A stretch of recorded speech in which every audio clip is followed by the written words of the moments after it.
Hello again, everyone, especially you loyal listeners and readers of Motorsport magazine. It's great to have you back with us in a new year.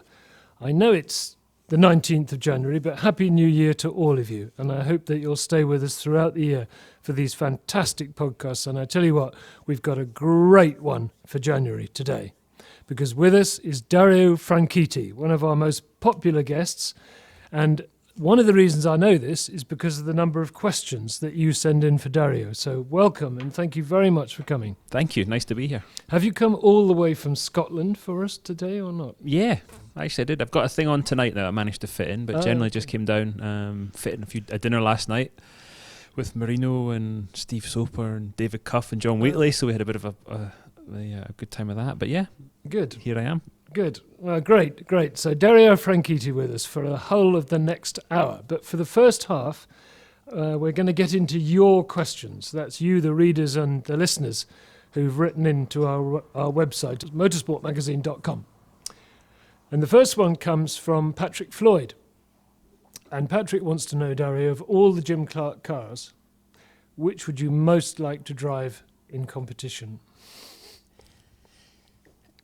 I think it's an obvious answer. I would have to say, actually, it's not that obvious when I really think about it. I'd like to drive them all, or most of them anyway. I'm not sure about the Lotus 30 and the Lotus 40. Right. I think I might have given them a bit of a miss, but certainly the Lotus 38-1 especially is probably top of my list. The 49 would have been quite something, and the Lotus 25. I just think that having driven it a little bit at Goodwood now is such a, the 1.5 litre car, just so alive. Yeah. Oh, I'd like to do that as well. Not that I ever will. Okay, Patrick, there's your answer. They think on their feet, these guys, don't they? Very good. He doesn't know what the questions are till he has them. The next one is from Ross Urquhart. And Ross says, Dario, aside from the Indy 500 wins, which win or result gave you the most satisfaction during that amazing career of yours? Probably Surfers Paradise 99, I think, because it was that pressure situation of the championship was on the line and I was fighting with Montoya and I had to go there and qualify pole, fastest lap, and win the race. And not only that, but, well, first of all, qualified pole by about a second. Having missed the brake pedal going into one of the critical corners of the track, realised I'd been braking about 100 yards too early. After that, I actually braked where I probably should have, and as I say, got a pole position by a fair bit. In the race, I was leading the race. Monty was second and just kept pushing him harder and harder, and he was trying harder and harder to keep up, and he eventually went off. So that plan worked quite nicely, but that was probably that one that really sticks in my mind. Of I got a lot of things right that day, and the car was really good.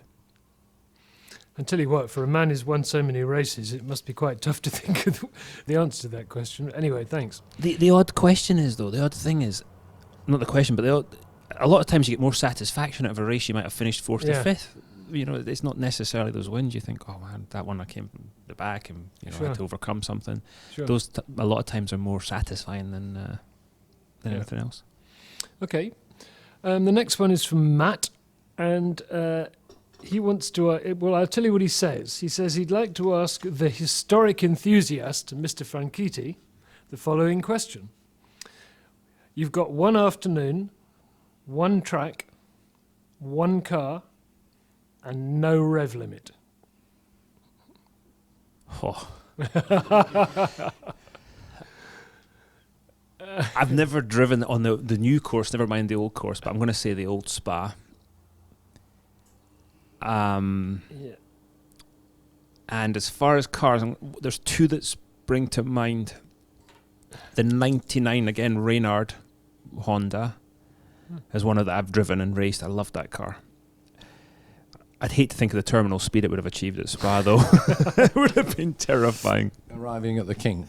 Yeah, yeah, you'd have to have my porridge that morning. Or probably a 312 T4. Oh, yeah. That, to me, was just a car I almost bought at one point, but just a stunning car, and I can't think of, especially with no rev limit, just having that lovely flat 12 just absolutely screaming. I think that would have been awesome. I think Spa, with the old Spa with no rev limit, never mind the car. That's a good answer. Good question, Matt. Thank you very much. Okay, let's move on to Paul Sweeney. He wants to know, Dario, how you found working with Carl Hogan during your first year in kart. And is it true that you almost went to Penske in 98? Oh, these are good questions, huh? Funnily enough, we're sort of revisiting some of this stuff just now because I'm just doing the initial research into sort of doing my book. So I was kind of reliving the Hogan years, or the Hogan year. Carl was a very fiery character. And he sponsored it himself. His whole idea was he was going to go out and he was going to find these sponsors and help to pay for it. Mercedes gave us engines that first year, but he funded the rest of it out of his own pocket. It's a bit complicated when Mercedes were supposed to sort of contribute something and didn't or something. But anyway, he spent a lot of his own money. He, as far as working with him, he gave me everything I needed. We had the best spec engines because of my relationship with Mercedes. The latest updates on the Reynard cars that we were running. The team was a little bit disorganized, unfortunately, just because it had been thrown together so quickly. And Carl was very much, he'd show up at the weekends and start sort of trying to change things a little bit when the guys had sort of really got into a rhythm or something. So it became a bit disorganized because of that. But he was a great guy, really a good man. And there's a situation at Portland where we'd found, I think I'd been taken out by Al Jr. and Al Jr. never did stuff like that. He never made mistakes. And he took us out and there was this thing on TV of Carl and I standing there and Carl was just going off. And it looked like he was going off at me, but he wasn't. He was just saying, what do we have to do to get some luck? And then he saw the camera and gave me a big hug. But he was not going off at me. I really enjoyed working with Carl. I wish I could have, when I left the team, I wish I could have done it differently. I wish I could have explained what was happening and been more, just been, okay, I'm going to Barry Green, blah, blah, blah. But because of the way these things work, it had to be had to sign for Barry and then tell Carl. And it wasn't right. And it's something, if I had the chance to do it again, I would. And luckily for me, we were able to have what's the word? He called me actually after I broke my pelvis in 2000 and had that big accident in testing. He called me and said, look, if you need anything, I know we've had some cross words, if you need anything, you call me. So we had a great chat and we had a chance to sort of to become friends again, and he passed away not long after, so I was really, really grateful for that chance. Brilliant. And did you almost join Penske? And I knew nothing about it, but apparently I did. Sorry, I don't really understand that. Well, at the end of '97, as I say, I did a deal with Barry Green, and we were talking to Bobby Rahal as well about driving his car. He was going to retire a year early. But Carl, after we started speaking again, said something about, Roger I was going to give you to Roger or something to drive for him, which I'm lucky didn't happen because it was that year of the tiny Mercedes at the horrible power band and they were on Goodyear tyres when Goodyears were not a thing to have and stuff. So that could have been a career breaker. I would have loved to have driven for Roger.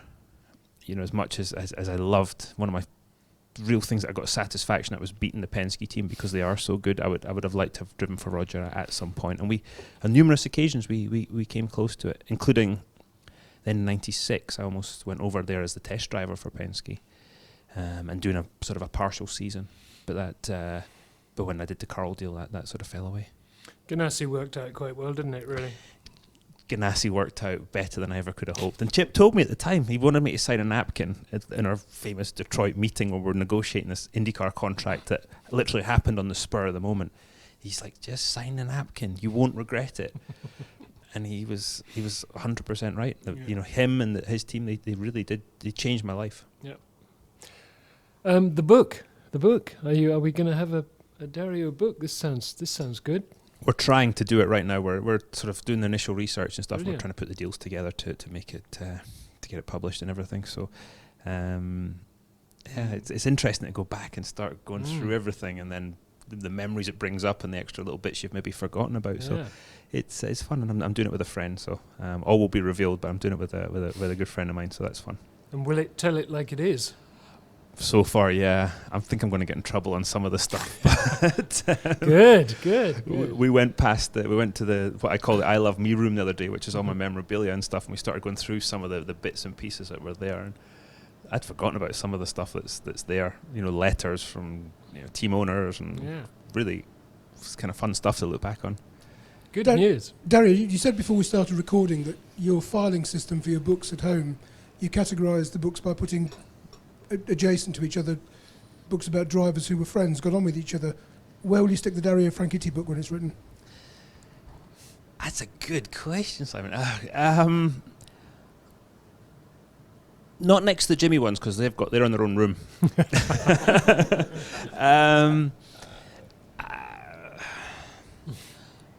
Probably, maybe next to the Jackie books, or.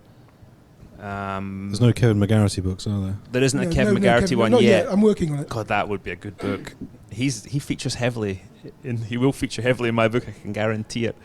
I would say probably next to McRae or Jackie. Greg Moore. Greg's next to Colin anyway.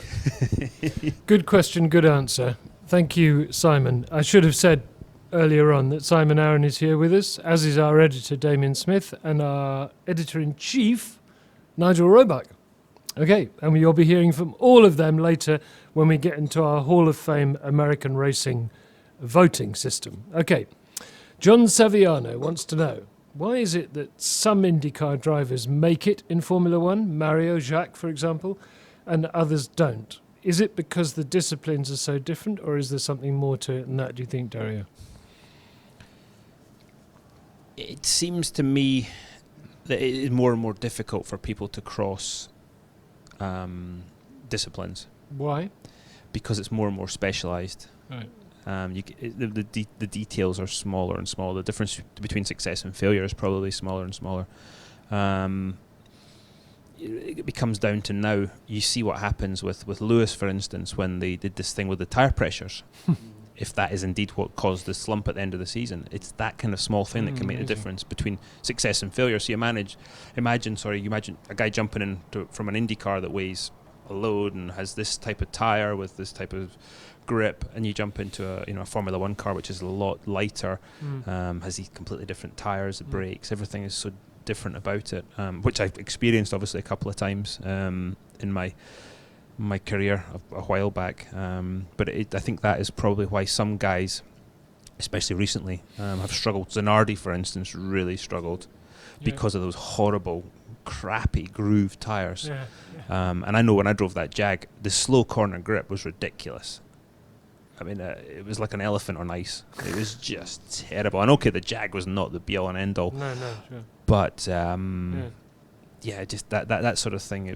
So you're saying that when Villeneuve and Andretti did it, the gap wasn't so to there was a much bigger difference between the. Well, I think that's why guys haven't succeeded now. I will say Mario, obviously, is clearly exceptional.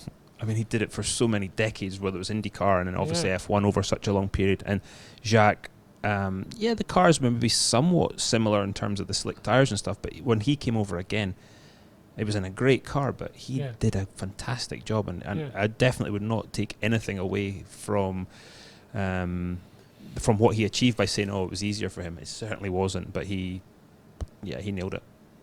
Okay, good. This next one comes from Paul Fernley, who writes for Motorsport magazine, as most of you will probably know. And Paul wants to know whether you're related to Dario Resta, who is the Anglo-Italian winner of the 1916 Indy 500. But your cousin is Paul di Resta, so... Yeah, no relation, but a complete... Yeah, when the first time I read his name, I went, wow, that is very, very odd. Yeah. But no, absolutely no relation at all. Fascinating character when you start reading about him, isn't he? some of the stuff he did and the different tracks he raced on. And wasn't he one of the guys that was instrumental in Willow Springs Raceway or something? Was he? I didn't know that. I think I read that the other day. I might be mad, but I think I read it the other day. Really? Was Willow Springs going then? That old, yeah. I think Really? I think he was one of the guys. I might be just completely mad, but I read some. Yeah. It's quite spooky though, isn't it? Dario Resta. I mean, it's Crazy, yeah. kind of weird, yeah. Anyway, well, that was 1916, the Indy 500. Yeah, thanks for the question, Paul. Moving on to Nick Mitchell, who wants to know if you have any stories from testing in the Laurel Hill Tunnel for Ganassi. What tunnel would that be? I don't know what you're talking. Well, we were sort of always sworn to secrecy on that, and then Chip started talking about it. I haven't really run there much because the rules changed so that we couldn't. I think probably because of that tunnel. Right. But the stories are legendary within our team of some of the stuff that happened. It's a Darren Manning, for example. yeah. There's all kinds of stuff that possibly happened in there, but it's a very interesting place. Something out of a James Bond film, really. And Tell us a bit about it. I mean, gotta be. Well, it's a tunnel. It's long. Well, how much is Chip said? Just add a little bit more to that. Laurel Hill. This is California. No, it's in deepest, darkest Pennsylvania. Ah, right. Okay. Not far from Pittsburgh. Oh, okay. It basically allows them to do aerodynamic testing in a controlled environment with actually a proper car.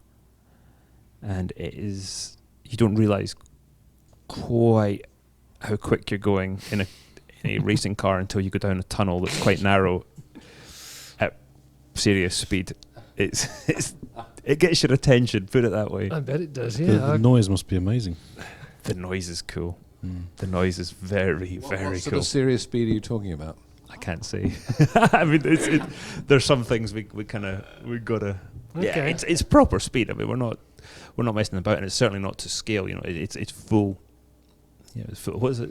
Jenks would say full noise. Yeah. You're definitely in full noise. But it's a fascinating place. I don't even know if we still run IndyCar there, because of, again, the regulations have come down so much. But then, if you don't do stuff like that, you within the regulations, you just move your money to other forms of development. You know, it's the same with the F1 thing. They cut down on this, so they start doing that. I wonder if Adrian Newey's got a tunnel underneath Milton Keynes. Do you think he has? Maybe he has. It'd be a good use for Milton Keynes, wouldn't it?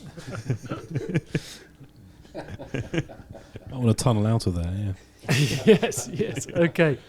Well, this is very intriguing. Yeah, well done, Nick Mitchell. Good question. Right. Here's a nice one from Graham Sinclair. If you could drive the north coast of Scotland in any car, old or new, what would be your vehicle of choice? And before you answer, I need to tell you that the last person who answered this question ended up with a front cover feature in Motorsport magazine. That was Ian Callum from Jaguar, who chose a Ferrari 250 short wheelbase. I remember that piece very Okay. well. It was Anyway. it was a great article. I was up there recently. We did the Evo Car of the Year up in the North Coast 500, and had all these amazing cars to use. And actually, we all got sunburned, believe it or not. I think it was in September. The weather was so nice, and I took up my old Hot Rod 911, which might be is up there with the cars to do that road in. I would say though probably the Carrera GT, because it's you get the top, Carrera GT. yeah, and get the top down and just listen to that wonderful engine, and or take the top off. I guess it is. You're not really putting you're putting it in the boot, but yeah, that would be nice. Or maybe something smaller, but convertible. Maybe something old like a Lotus Cortina. 356 Speedster or something. That might be nice. Good choices here. Yeah. F40? Nah, the F40 would be. There's some of those passes I don't think it'd get up. And mind you, it wouldn't be a bad choice. I don't think it's a bad choice for any road. And I have to go up there and find it. I'm going to experiment next year. I'm going to go up there and do. I think the editor is thinking to himself, I'm coming along with it. Yeah, we could have some fun with that one, couldn't we? We could, yeah. Yeah, that'd be good. Well, fantastic roads, aren't they? Stunning. And what a beautiful part of the world. Wow. Don't know why people queue up at Gatwick when you can go up there, but anyway, there you go. Where am I here? Oh, yes, okay. Another one, Dario, from Glenn Alcock, and he wants to know, what circuit do you regret not racing on? And you can't choose the Old Spa because we've done the Old Spa. Yeah, I again, probably, I didn't race at Spa, the new Spa. I never raced there. I didn't race at Monza. Monza for the historic side of things more than the actually, the circuit is probably not the most brilliant with the chicanes and stuff, No. but it's Monza. And Bathurst. Really. Oh, and of course Le Mans. Yeah, that one's still kind of. Yeah, I bet Just that rankles a bit, doesn't it? It does. Because wouldn't it be something that you'd love to do now if you could? Well, I mean, that's what you were going to do, isn't it? Yeah, we had that was all kind of organised to go and do that. Yeah. It would have been.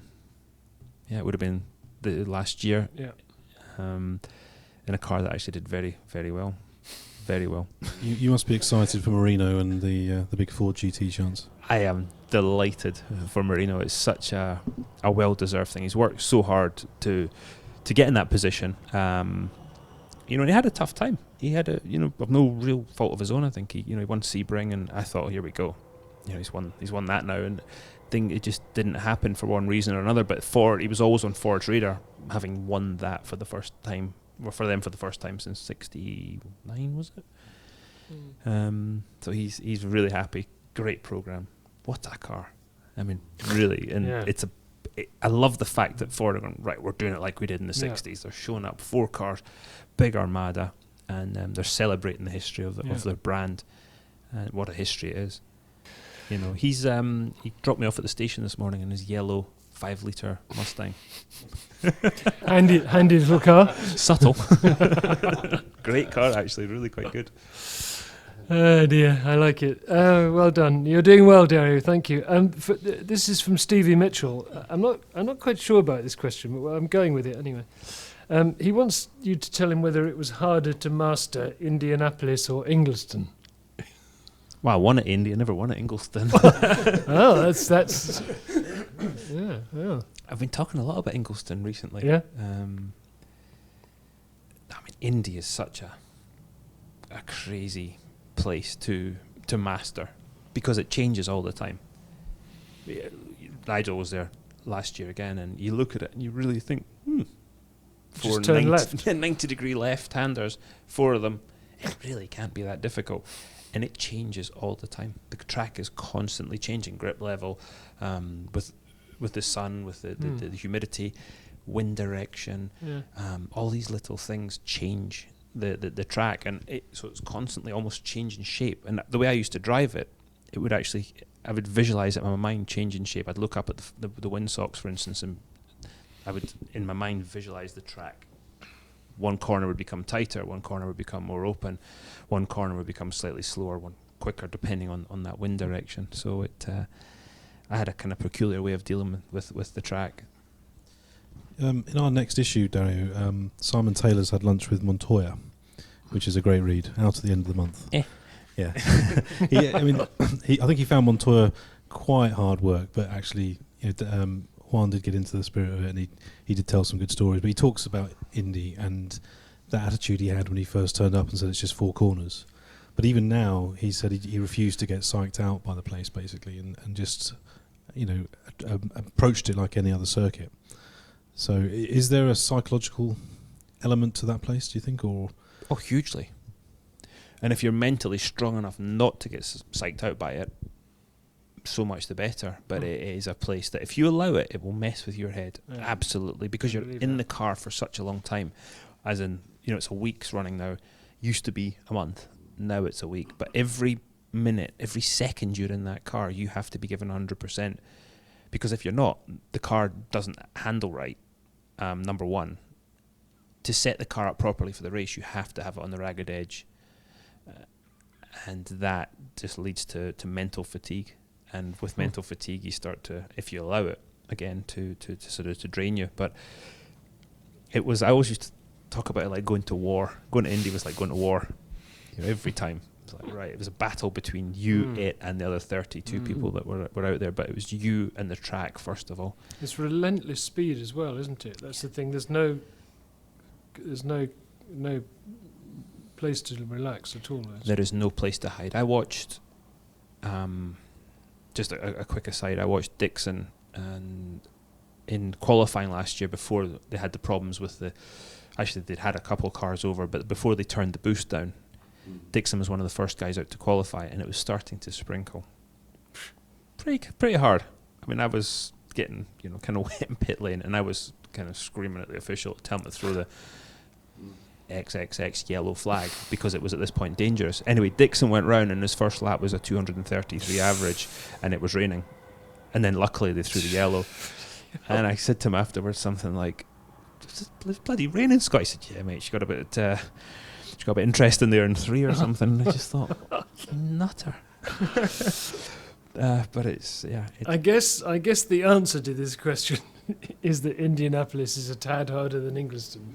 Indy's probably a tad harder than Ingliston, but Ingliston was it's where my love of the sport started, and I'd love to see racing there again. Yeah. They're having some sort of revival up there, aren't they?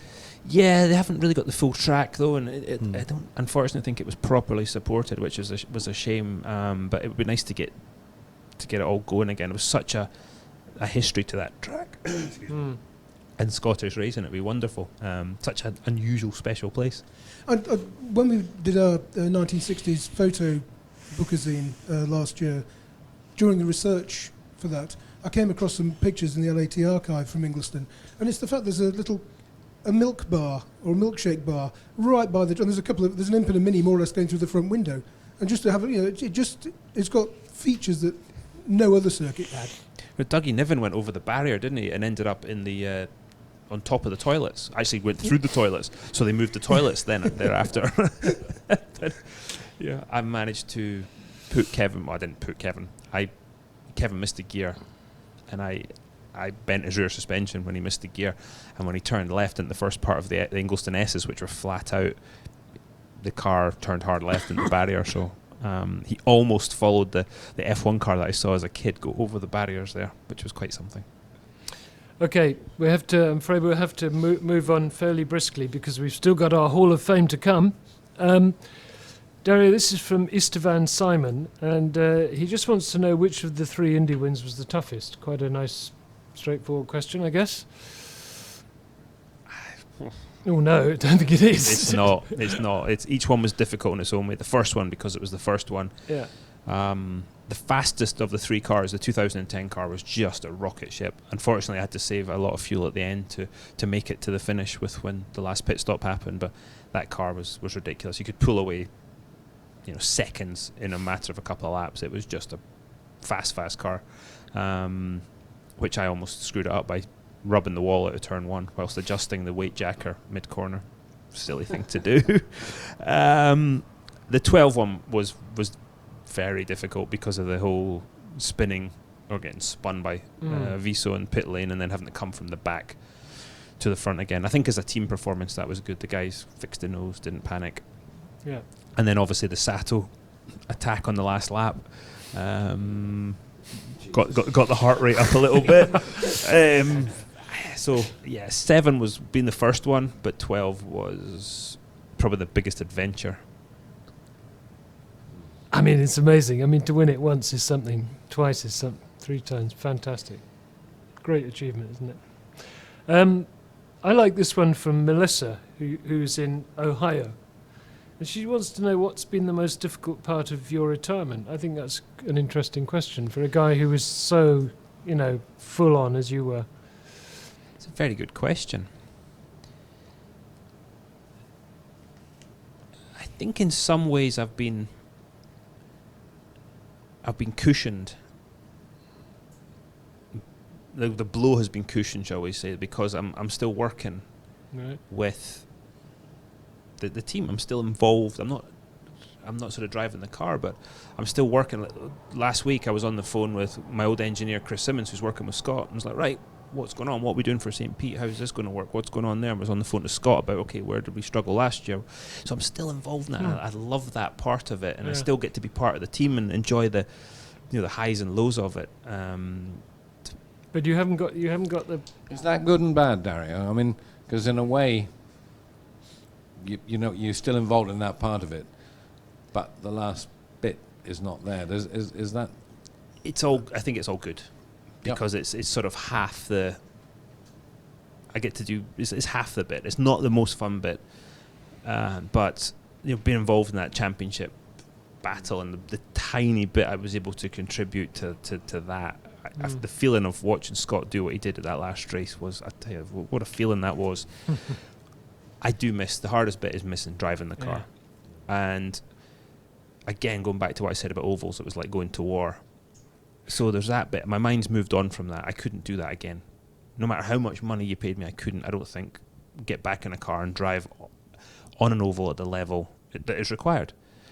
And I don't think these guys get enough respect for what they do, guys and girls, what they do and what they go through on the ovals. But there are some days I just miss driving a car at that sort of speed. It's only twice I've missed driving the car, both times at Mid-Ohio, right before qualifying. And I thought, I said, give me a go, stick a set of the soft Firestones on it, and I'll have a wee crack at this year. But that's only the twice, and I'm sure it'll happen at Road America. I'm sure when we go to Road America, I'll just be like. But that's it. That's probably the biggest thing is missing that. But trust me, it's not I feel very lucky. It's not a sort of a constant longing. Sure. Okay. The last one comes from Jason Malveni, and he says, quite rightly, he says you raced in this amazing period of time when there was a lot of talent on the IndyCar grid, and he says he likes the underdogs, so he wonders if you've got any stories about people who you think were impressive but never quite made it, to the very top, which requires that sort of 1,000% of everything. That's a good question. The guy that's right in my head, we've already talked about him, is Kevin McGarity, and it was not because of application or any of that stuff. It was pure. It was luck of being in the right place at the right time. And getting the backing to go all the way. I really felt he, from the first day I watched him drive, I thought he's something special, and he just never got those chances. But if we actually sat here and went through, there's a list of people who I've seen that happen to, but Kevin would be at the top of that list. Do you not think, you do read and hear a lot about how if you're really, really good, you will make it? Do you not subscribe to that? You do hear people say, look, if the guy's that good, he's going to get there. But there are people who don't, and it's just one little thing that's missing. Is it usually money? It's usually money. In fact, I think it all comes, to me, it all comes down to money, and whatever that looks like, whether it's they didn't land that sponsor, or the guy didn't put the works guys didn't put him in that car, or whatever. But I think it ultimately all comes down to money. Dario, do you remember a guy called Tom Klausler before your time? No. He was a Canadian. I think he was Canadian, may have been American, but anyway, he raced in Formula Atlantic in Canada, and also a little bit in the Can-Am.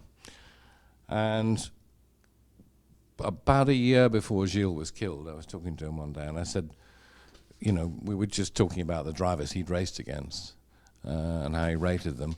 And he said, this will surprise you, but Tom Klausler is at least as good as anybody I've ever raced against.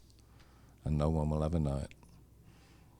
And he said in his case, okay, it was money, but he said also, I'm afraid the guy just isn't pushy enough. That can be an issue. We're one of the reasons we're doing this thing with the Curie Cost Young Driver Initiative is to help young drivers so they don't slip through the cracks if we can. And you're not going to catch every driver, and there's going to be a lot still. But if we can help at least one or two, or it's better than nothing. And it's worked well with Kieran so far. And and Adam Mackay, and we're starting to sort of ramp that up a bit more. So that's been good fun. Okay, good. Well done. Thank you very, very, very much. And we're all looking forward to reading about the Laurel Hill Tunnel in your book and the photographs. I wonder if Chip will let me talk about it. Well, perhaps we should have a word with him. It's out now. It needs a chapter, I'd have thought. It's been on the casting of the pod. It's out there, man. It's gone round the world.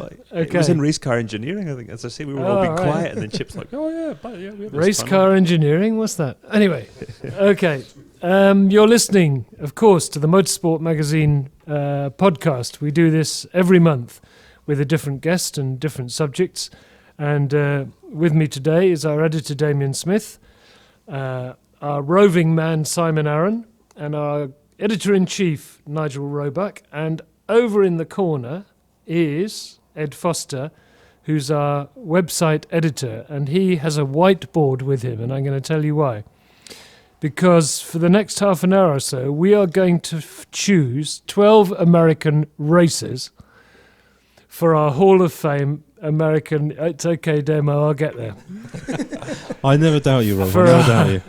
For our, he is the governor, so I do have to. Well, shall I just explain quickly, just for those who've missed it? We've been running this for the last 6-7 months or so. For the Hall of Fame in 2016, for the first time, the public are voting for who goes in, with a little help from us in terms of we come up with a shortlist of nominees, and then the public vote online via the Motorsport Magazine website. And we've done Formula One, sports car racing, rallying, motorcycling, and the fifth and final category we're tackling is today, which is the US scene as a general term. And it can be drivers, engineers, team bosses, etc. Okay, well that's why he's the editor. Right, we're voting for 12 American racers to go into the Motorsport Hall of Fame. Dario has his list on his smartphone, because he's that kind of guy. Nigel's got them written in some funny little notebook, which is in his pocket somewhere. I can only afford a scrap Aaron's of got paper. them on a scrap of paper, and Damien's got his on a scrap of paper. And Ed Foster will be writing the names on the board as we go. Damien's are typed. They're typed. They're typed. Again, out. editor, you see. Mhm. Well, hey, okay. organised. Right, Mr. Franchitti, let's start with you and let's have your nomination. Thank you. In no particular order. AJ Foyt. Right, we'll give Ed time to write to that. That's a nice. Next, Nigel Roebuck. I have to say Gurney at this point because, Gurney. Yeah. Right. Okay, good. All good so far. Simon Arron? Mark Donoghue. Right, good. Good one. Another good one, yeah. And Damien Smith. Okay, I'll go for Roger Penske. Another good one. This is going to be tough, this one. So look, I'm not going to go do all the names around the table again. We'll just do another lap. Parnelli Jones. Nigel? Rick Mears. Yep. Ralph De Palma. Ralph De Palma. Okay. It's not like Simon to be different, is it? Who was the rally driver you chose? Just remind us. Jean-Luc Terrier. Yeah, well, but he didn't. He's not American. No, so well, he can't didn't mention get the job. him. Voting's Damien? still open. Oh.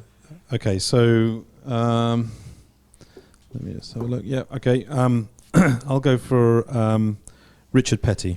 Okay, right. So we have 8 names, which means we need 4 more. But if you just stand aside one moment, Ed, I can just remind everybody where we are. We've got AJ Foyt, Dan Gurney, Mark Donoghue, Roger Penske, Parnelli Jones, Rick Mears, what's his name, De Palma? Ralph De Palma. No relation to Jonathan. No, of course not. And Richard Petty. Is that King Richard Petty, is it? King Richard. Okay, Yeah. right. So that's our first 8 names. All good so far. We need 4 more. Dario, go.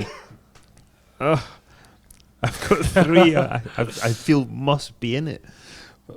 Well, no, you can do more than one, but then we'll have to get it down to 12 by the end. Are you with me? Yeah. Jeff Gordon, I think, for Okay. me, my generation, Yeah. Yeah, he's Is- on my list as well. is almost He's got to be in there. He is our generation's Richard Petty, isn't well, he? it's more fun if we have to distill more than 12 down to 12, Okay. because then it gets more interesting. The key thing about the Hall of Fame, I should just say, is it's not just about results. You know, if it was stat led, that'd be easier. Yeah. But it's about character. Yeah. It's about what you brought to the sport, Yeah. and that's why Jeff Gordon is so important to our generation, I think. Yeah. Bill France. Bill France, yeah, absolutely. He's I would got- agree with You that. know, he's just Okay. such. So let's have 2 from each of you on the last lap here then, shall we? And then that gives us some more to choose from. Okay. Roger Penske. Well, we've got Penske. He's on. Oh, sorry, excuse me. Dale Earnhardt. Earnhardt, yeah. From NASCAR, of course. Yeah. Yep. Jim Hall. Jim Hall, good one. Chaparral, revolutionary, radical cars, the Chaparrals from Texas. Simon? I'll go for Cale Yarborough. Yeah. For NASCAR influence from a previous generation, and I'll go for Don Garlitz, drag racing king. Dan Garlitz, Yeah, that's a good one. I had Garlitz on my list because it's the easy to Big forget. Daddy. It's easy for us to forget drag racing, but it's massively influential and important in the States. Have you been Has over it- to an NHRA thing? I went to a test day when we were testing the Champ car, and bear in mind this at the time was 1,000 horsepower thing, and every time they did a run, Mm. the whole Champ car would shake Mm. to the point I kept coming in saying there's something wrong, and did it again, and eventually went, when a dragster pulls off, it makes the earth move. Big character, Don Garlitz, and I enjoyed meeting him. Right, Damien? I mean, in fact, even you could almost talk about John Force too, couldn't you? Yeah, absolutely. Well, being the editor, I tried to be as minimalist as I could and try to really distill it down to 6 guys that I would put in. And the 6 I had, 5 of them already on there, which is Petty, Gurney, Gordon, Garlitz, Earnhardt, and Penske. Yep. Or is that 6? That's 6, isn't it? my maths is famous for being Thank awful. God you can write. Yeah. The one that I hasn't been mentioned, which I will add into the pot, is Al Unser, as in senior. I think probably Bobby and Al Jr. would be contenders as well, but I think in terms of his impact on the sport, I think senior is a good contender. Yeah, okay. So look, we've got... we must 16, have, is it? We must have 16 names now. So the idea is, as Damien explained a few minutes ago, that we want to come up with 12 names to put forward for the Motorsport Magazine Hall of Fame. Of course, we meant to come up with a dozen for the Formula One list, as you'll remember, and again, maths not our strong point. We ended up with is it 15 on the list? I think it's 15. No, 15 but on the we're... list. But we've since then we've tried to be disciplined and get it down to a round dozen. So Well, should we give it a go anyway? today's been very disciplined. This is Yeah. our best shot at it It's so our closest far. one we've And got. So. I'm trying to hang on to it. Yeah, you're doing well, Rob. So- I'll stop mixing it and making it more complicated. So, up on the board, just to remind you, we got Foyt, Gurney, Donoghue, Penske, Jones Parnelli, Mears, De Palma, Petty, Gordon, Bill France, Dale Earnhardt, can't remember my eye, Jim Hall, Cale Yarborough, Don Garlitz, John Force, and Al Unser Senior. Right, good. So, out of those, we need to pick 12. Now, this is the tricky part. Dario, let me ask you straight away, who's absolutely got to go in there? Let's get that out of the way. I hate to say it, but most of them, if not all. But Foyt has got to be in there. Okay. Um, Right. Okay, I'm going I mean, to... he's won. Okay, so we'll make... Everything. He's won everything. Yeah. Yeah, he's won First everything. 4-time winner of the 500. Yeah. He is one of those people, those very few people that are bigger than the sport, than racing. He's Sure. And he's 80. What? 81. And he keeps trying to, with various farm machinery, trying to kill himself, and with all these infections and stuff. And he's just a once in a lifetime person. He's He a really is. hero, isn't he? Love He the is fact a- he was in the Roadster era and he was still racing in the early 90s. Yeah. Incredible, still going to Indy. Massive. But I agree with you, but I have that feeling too about Parnelli. And Yep. I remember talking to JYS about his wasn't there at Indianapolis for very long, but he was certainly competitive and all the rest of it. And I said, who was the best? And he said, without any question, Parnelli. He said he was just like silk around there. He said there was no one like him. Well, it sounds like Agree. Parnelli. And actually, people have said the same in his time about Mears. Yep. If you watch, Parnelli's won again in so many things. He only won the 500 once through not really any fault of his own. But it's not statistics, like you say. But he won in NASCAR. He won at Riverside. He gave Big Bill France the finger. Anybody that's brave enough to do that is, he's got to be on there. But he won in the Baja. He's a tremendous all-rounder. Team owner with the Vels Parnelli team. Yeah, he's got to be there, hasn't he? Yeah. Okay, Simon, who's got? We're trying to get 4 now who've just got to be in there. Well, for me, I'll go back to where I started, Mark Donoghue. I just think his versatility. I mean, he was US road racing champion a couple of times in the 60s, won several Trans Am titles. He scored Penske Racing's first Indianapolis 500 win. He scored Penske Racing's first NASCAR win. And, and he dabbled with Formula One at the end, as most of us know. I mean, and he was an engineer as well as a racing driver. Yeah. The whole Penske organisation, the whole way it goes about things, I think you can say Roger is, massive part of that, but a percentage of that's got to be the way that him and Mark Donoghue went racing, and it still, I think, goes right through that organisation to this day. So I definitely agree. I've just bought the book, The Unfair Advantage, which I always laugh at with Roger. I was looking, I go, your first driver's book was called The Unfair Advantage. What does that tell you? But it's always good to know your competition, and I think that's a great way to find it out, is to read that book. Acid dipping Camaros and stuff back in the day, it's all that sort of stuff. Oh, Roger always likes to have an ace up his sleeve when he's competing against you. I know someone like that. Dario, I'm sure the other thing is, while we're doing this, Gurney, given that Jimmy's father told Dan... It's Damien's... I'm sorry. I just occurred to me looking at the list. I apologise. Given that Jimmy's father said to Dan at the funeral that he was it's Dan Gurney, the only driver he'd ever feared. It's Dan Gurney. You can't not have Dan Gurney. I was going to say Gurney, honest. It wasn't just because Nigel said it. No, I think Nigel's a good point, and Clark always apparently said he was the man, and but look what he's done as well. I mean. Yeah, and it's everything. Formula One, sports cars, construction, Indy, as a team owner as well, and as a figure, as a man in the sport as well. The way he conducts himself, it still does. Yeah. He's a great figure. And interestingly, at the weekend at the racing car show, Jean Todt was there. He doesn't make many public appearances, and he gave it was an interview to a large audience, and unprompted, he said his 2 motorsport heroes growing up were Jim Clark and Dan Gurney. Really? Which was very interesting, I thought. And this is from a Frenchman who ended up with a rally background before he got into circuit racing. Interesting. But Gurney was the man for him as well. Good, and right. Aren't I right in thinking Charles March was the same, that Dan Gurney was... Yes, Charles March at Goodwood. The Goodwood years, yes, the early absolutely. Goodwood years. Yep, and the tribute to Gurney at Goodwood I thought was very special. It was. Okay, look at his history as a driver, as a team owner, all that.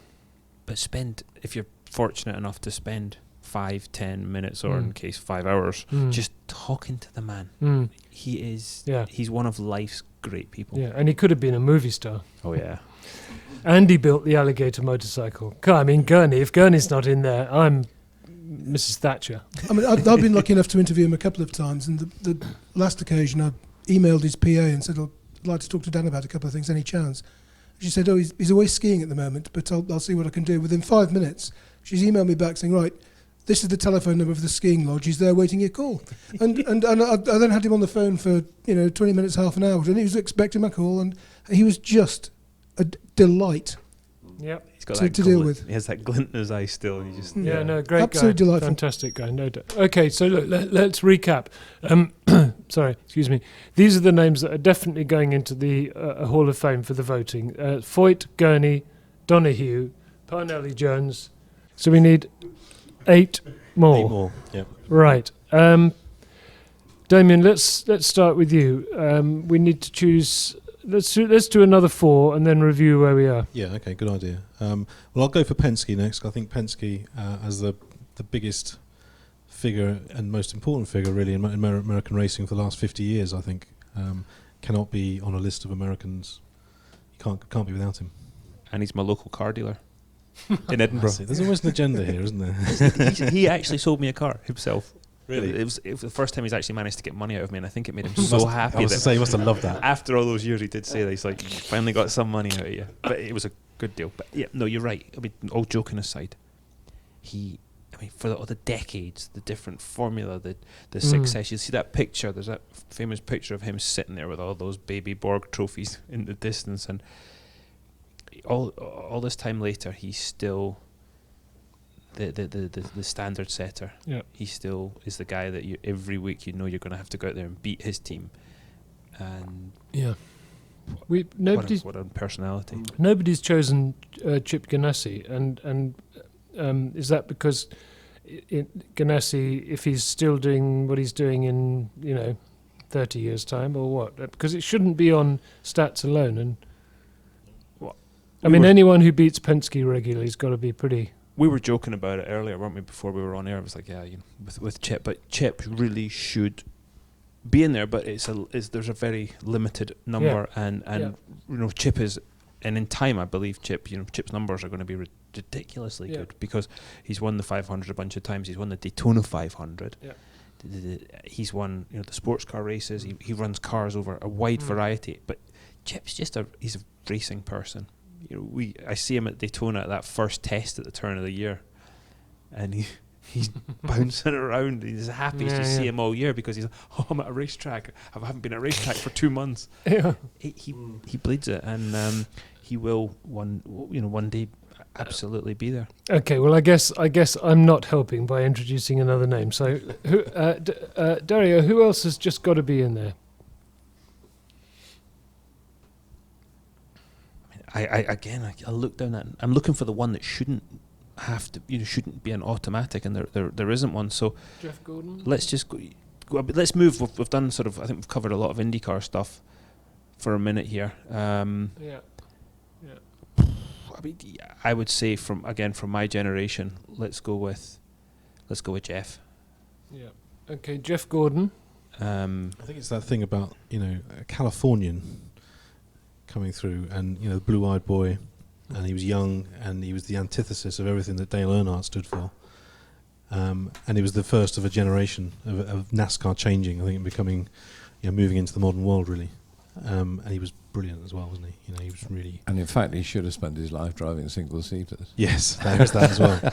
I don't think he'd have made nearly as much money as he did. No. But, yeah, he when they announced the pace car drivers at Indy, they sort of say, okay, and the pace car driver, and generally the drivers will be like, who or what or him, or I think it was especially when it was me driving the pace car. But anyway, when Jeff was announced as the pace car driver, some of the fans were saying, oh, it's a NASCAR guy. It's like, no, this is Jeff Gordon. He reveres Indianapolis, and all the drivers are like, absolutely, it's Jeff Gordon. He's a hero of ours, and potentially he absolutely deserves it. Formula 1 driver. No. Oh, absolutely. I mean, I saw him drive the Williams that one day. I mean, Montoya was pretty stunned.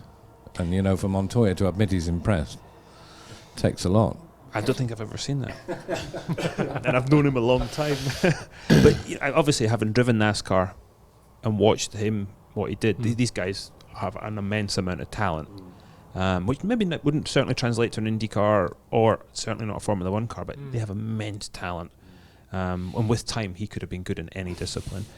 But with these type of guys, with a Jeff Gordon, or with, we talked about AJ, they kept that determination through decades. That's hard to do. Hard work. Because at some point your desire is going to tail off, especially when you've got, all the sort of the trappings that come with that success. Sure. If you can keep your nose to the grindstone, and I really believe that Jeff did. And, a lot of people don't know, I think, that he's driven the last, I would say, almost decade with his bad back injury, that he's really was one of the reasons he retired. He really struggled with that and was in a lot of pain a lot of time. Nigel, you think he was winning sprint car races when he was 15? Yeah, so unbelievable. One more must-have name in there, Nigel.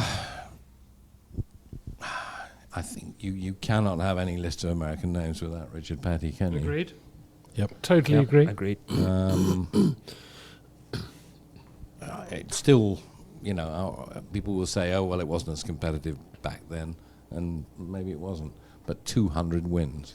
It's Yeah. unbelievable. 200 wins. Not only that, but also the way he travels the world and kind of represents that whole NASCAR thing. I think he's just such a big character, isn't he? And Oh, absolutely. Yeah. Yeah. got to be there. Simon?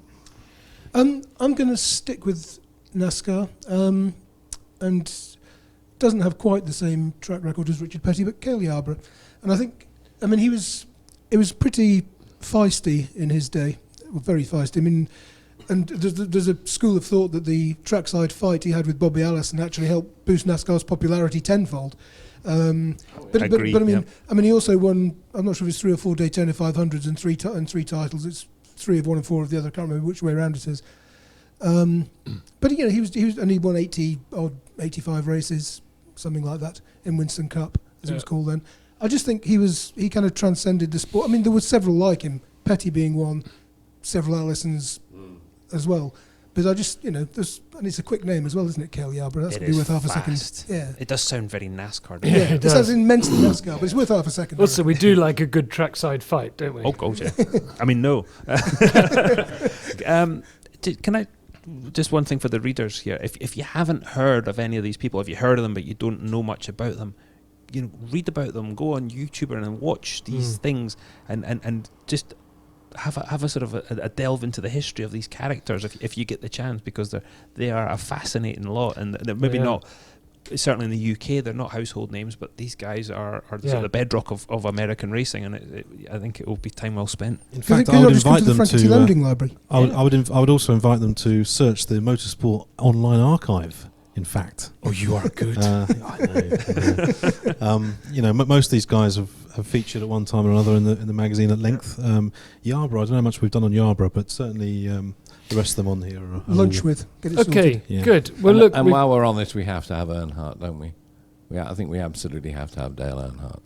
we I were don't coming know to the last 4. Yep. I'm Yep, sorry. It's all right. You're being very ill-disciplined, Mr. Roebuck. No, it's while we were on NASCAR. I just thought. Well, we have learned from the past that a bit more discipline was needed in this exercise. This is the man who was the 5th columnist for all these years. He's not going to play by the rules. No, That's the way it is. No, quite right. One of the reasons I like him. Okay, let me review where we are. We've got Foyt, Gurney, Donahue, Penske, Parnelli, Jones, Richard Petty, Jeff Gordon, Dale Earnhardt, Cale Yarborough, and that should be 9 now. That's 9. Yeah. Yeah, good. So 3 Okay, more so to we go. need 3 more names, and if we just go around the table, we're going to come up with 4. So somebody, you can. Well, it's a tricky one here. I tell you what, Damien, let's. We're going to let the guest certainly, Yes, I Dario, think- and I think Nigel, and then I'll give it to Simon. Be a There you go. casting vote. Okay, Magnanimously. okay. So Dario, one more great name from American racing. If Nigel's going to promise me to pick Rick Mears, because he's a 4-time winner, does not get the recognition he deserves, and look back in as Damien said, in the old motorsport archives of that test he did at Brabham and just how dynamite fast he was in it. So Nigel's going to pick him. That's good. Bill France. Promoters just get a hard time, and especially in America. And we've seen the sort of the mismanagement of IndyCar, kart, IRL, whatever you want to call it. Bill France took a small regional sport and made it a national, just icon. It's just a national pastime now. I know baseball's a national pastime, but he In fact, is. there's almost a case to be made for having the Francis, senior and junior, bracketed. Yeah, it's a Absolutely. good call. I mean, the guy's done an amazing job. What they've done for the sport, and got very rich doing it, and made a lot of the drivers and the team owners very rich, but they turned that sport into what it is today. Well, Nigel, we know what we know. So Yeah, I will have Mears for sure. I've talked to various people who were at Brabham when Mears had his test, and Herbie Blash still refers to him as the great lost world champion. He just said, the one thing he said, one name he never mentioned to Nelson is Rick Mears, because it makes him edgy. Because of what happened that day, because it was his car and Mears got in it Yeah, I'd love to have seen that, because I always thought I thought that was a great time in IndyCar racing. The cars were so fast then, and then watching Mears, he was so kind of neat, and the guy, I don't know what, there was something about him, wasn't there? Just on ovals, he was. And road courses, Yeah. until he sort of tried to take his feet off.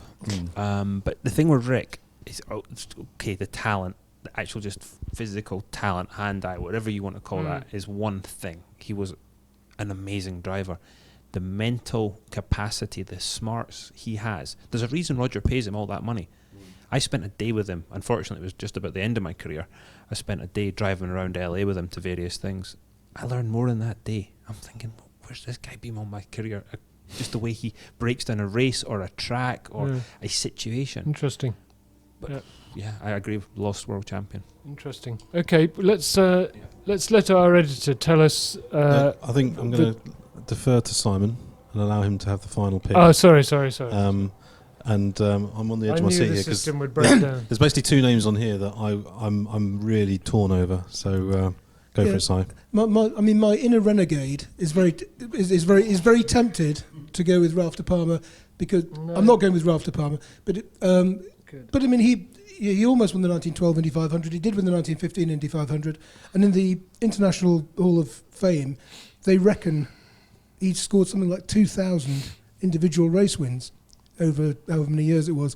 I mean, I know that was probably racing 7 times a week in America, but I mean, and he's a name that's not widely known, and I think is worthy of discussion. But if we're going for a list of great American names, we cannot have a list that hasn't got an answer on it. I just don't think we can. We have to have an answer, whichever one it is. And I mean, I'll go for Al Senior. Big Al. Yeah. Right, we're there. I think the pain is we don't have a drag racer on this list, which my friends at Santa Pod are going to be furious about next year. Next year we'll get a drag racer on there. Okay. Jim Hall not being on the list is painful. Painful. There's so many people we didn't even sort of talk about, like Maybe Vukovic. I thought he was bound to be on your list, Nigel. Maybe 12 just isn't enough, Damien. Well, the thing is to remember is this Hall of Fame. The plan is to go for longevity here. We want this Hall of Fame to be around for a long time. Sure. So then, next year when we're having the same conversation, we'll add some more names in there that we haven't discussed this year. We haven't even touched the sports car guys, have we? No, and this is the problem. This is the problem with all competitions and things that have such rigid structures. Just give us the 12 names then, please, Damien. Okay. This is just in the order they're on the board. From left down the left-hand side, AJ Foyt, Mark Donoghue, Parnelli Jones, Jeff Gordon, Dale Earnhardt, Cale Yarborough, Dan Gurney, Roger Penske, Rick Mears, Richard Petty, Bill France Senior and Junior.